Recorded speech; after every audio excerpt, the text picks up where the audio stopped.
The lesson. Oh, yeah. When you're running a podcast, lots of different challenges. And, I guess, first of all, you mention, popping some vows, smoking some weed, drinking half a bottle, and just, chilling out on the couch. Now, dumbing out, dude. Dumbing out.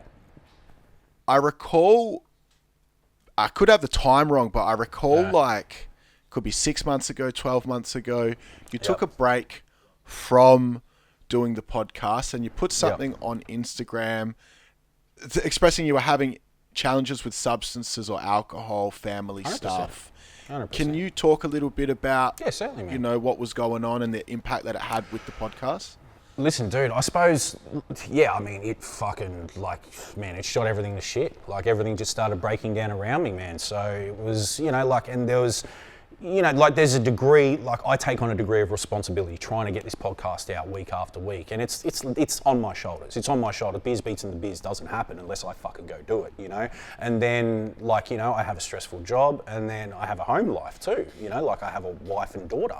And it's, it's man, you're just fucking getting pulled in every direction. You're just trying to do everything. And then you got to work too, So you're just trying to do everything. And man, I suppose the music and partying and all that kind of shit, man, I've been drinking since I was 13, dude. Seriously, man. I fucking, I probably tried my first beer. I remember I thought about this once, man. I was I probably tried my first beer at 10 when I was in Melbourne at a cousin's place. And then, you'd sneak sips of your mum's West Coast coolers or some shit or wine. And then by 13, me and my cousin get a bottle of Bacardi, get drunk on that. And then by 15, 16, man, you're just pissing on, you're pissing on weekly by 15, 16.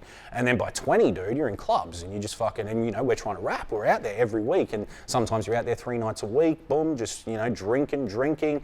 And then as that life kind of, and this isn't to excuse it in any which way, but as that life kind of, as it slows down, kids come along, you get married, things start to change. The party still exists somewhere, and we're still in pursuit of that life, and there's many that pursue this life without the use of substances. Unfortunately, I haven't been one of them, man, and I've just been open about it. And, man, fucking party drugs like coke and fucking all that kind of shit comes along with it. And, when you reach, it's not that I've ever reached that I've ever viewed myself as having reached any real status, but doors open, man, doors open. And then when those doors shut, you look to open the door, so you're okay, well, fucking, where is it? Motherfuckers will be you'd be doing gigs and dudes are come have a cheeky, let's fucking, you'll be drinking until 5 a.m. and then you're back home or you're just whatever. And, that doesn't work when you're married, trying to hold down a job, trying to put out a podcast every week, trying to get your daughter to school on time, trying to be a functioning, not just a functioning member of society, but a functioning, present husband, father, the best person you can be. It just doesn't work, man. It doesn't happen. And man, I was fucking smashing it hard. And honestly, and if I'm honest with you and honest with myself, man, it hasn't stopped. I still drink a lot, man. I fucking drink every other day, it's just, I don't know what it is, man. It's something I want to get on top of. It's something I'm working at. It's something I'm very fucking conscious of because, I'm fucking 41 this year, man. I've been smoking cigarettes since I was 15, it's, and drinking for that long and then using drugs and then fucking, and it's just, I think, when the party dies down in your past, I can only speak for myself, you try and bring the party with you. So all of a sudden you just bring the party home, when your daughter goes to bed, you're pouring a drink and fucking, bashing cheeky rail and stuff and then sitting up until midnight and then not going to bed, popping some bells, smoking some weed just to get to sleep and then up again at fucking 5:30, man. You're just not functioning right. And then it impacts your marriage, man. You're making bad decisions. You're leaving the house deliberately to go get fucked up, you're just getting out of there because I don't want my missus on my back, it's fucked shit up and it's fucked shit up on numerous occasions, man.